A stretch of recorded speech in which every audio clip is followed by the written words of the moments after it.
Welcome to this week's episode of the Audio Know-How podcast with me, Ethan Ramsey. So this week we're talking about clashing sounds and finding out the 10 different techniques that I use. So what I mean by clashing sounds is two elements in a track that are really sitting on top of each other and can't clearly be defined as two separate elements. You can hear them, but you can't quite make out what is going on in that frequency range, and it's really crowdy and almost muddy in that area. And you want it to be clear and open and to be able to define all the separate elements in the mix. And you're just stuck with these two elements and you don't know what to do. So I have my 10 different techniques I use, and these might work for you. These are ones that I always try and use when I'm stuck with two elements that really aren't separating in the mix.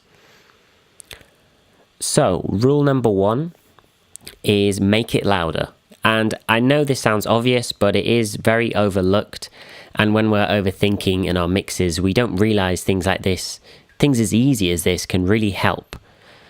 So if you have two elements and they're sitting on top of each other, make one stand out more. And the easiest way to do that is make one of them louder. Moving on, technique number 2 is sidechaining. So when we think of sidechaining, the most obvious form of sidechaining is sidechain compression. But I don't only mean sidechain compression. This is great for moving a kick and bass out the way. So when the kick is pumping, it's sidechaining the bass and it's moving those frequencies out of the way by ducking the bass down. And this allows both elements to have the same frequency range in the track without conflicting. But if, for example, you're doing a mix and it's a nice jazz track with a double bass and some drums, you don't want the kick to be making the double bass pump. This is a lovely soft jazz track. You don't want a pumping effect. It's not a dance track. So maybe using things like sidechain filtering or sidechain EQing just to softly move those frequencies out the way without getting a pumping effect is a lot more effective in those genres. And rule number 3 is panning and stereo spreading. So by doing this, you keep one element mono and in the middle, and then you pan the other one to the sides or spread it in some way. Or both elements can be panned left and right so they have their own space.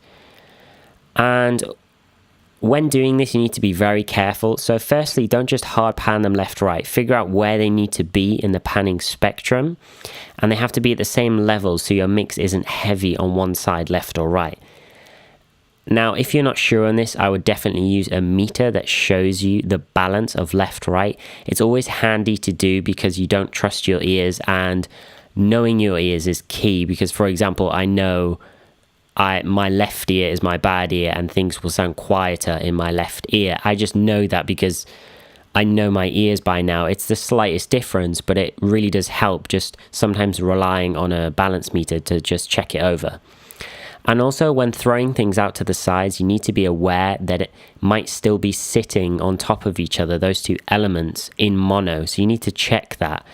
An easy fix is to throw them out to the sides, but if it still doesn't work in mono, then you really haven't fixed the problem. So technique number 4 is EQing. So clear out a frequency space for each sound. So focus on a certain frequency range that each sound needs and just emphasize or take away the elements they don't need. So an example of this is if you have two bass sounds, let's say they're two bass synths in a dance track, and give one of those bass sounds the sub part, the really low sub, and maybe give the other one the bite of the bass. So maybe like that 700 hertz bite and grit. So emphasize the bite in that one, take out some of the sub, and then the other one do the reverse. And then they're going to have their own space to move around in the mix and be defined as two separate basses. Technique number 5 is push one of the sounds forward using compression. So this separates the two sounds by reducing the dynamic range of one of them. And this pushes that one in front of the other. So you have one of the sounds really close and in front. If you imagine it on the tip of your nose, and then the other one is just behind that. So it's not lost, it's just sitting further away from you, and that effect really brings out the element of one of them, so then the other one can sit back and they can not clash with each other anymore. Technique number 6 is give movement to one of the sounds. An example of this is using a filter LFO or a tremolo, for example.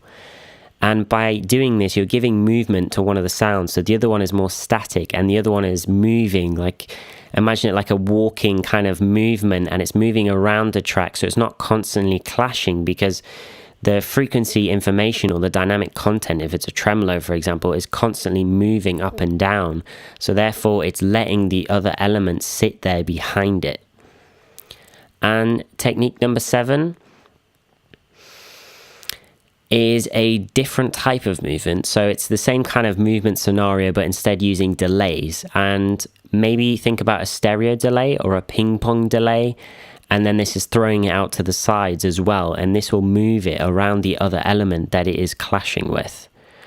But again, when doing things in stereo, check that it's working in mono. Technique number 8, push one of the sounds away using a reverb to make it appear further back in the mix. So you can have one element that's really dry and another element that has reverb on it, so it's further away in the mix and it can still be clearly heard. It's just not fighting on top of that sound it's clashing with. And technique number 9, make one sound dirtier than the other. And by this I mean using a overdrive or distortion or bit crusher, something like that, to really add some grit to the sound. And then if you make the other one nice and soft and gentle, even though they're in the same frequency range, one of them is going to be dirtier than the other and therefore stand out more, and they're no longer going to be clashing. And now my last technique is tone matching.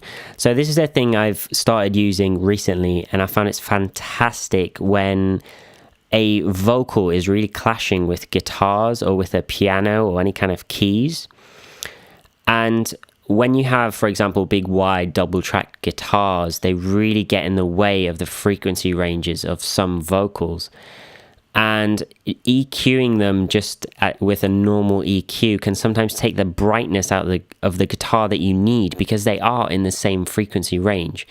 So by using tone matching EQs, this is listening to the exact frequency content and the tone of the vocal and taking it out in the EQ. So the FabFilter Pro Q2 has this setting, and you set a sidechain input. It will listen to the vocal, for example, tell you the tonal qualities of the vocal, and then you can take those exact qualities away from the guitar, so therefore it's not clashing in the exact spots it needs to be. You're not deteriorating the guitar's sound in any way. You're not sacrificing any of its brightness. You're just taking it out exactly where it needs to be taken out. Another example of this is the plugin by Waves Factory called Track Spacer.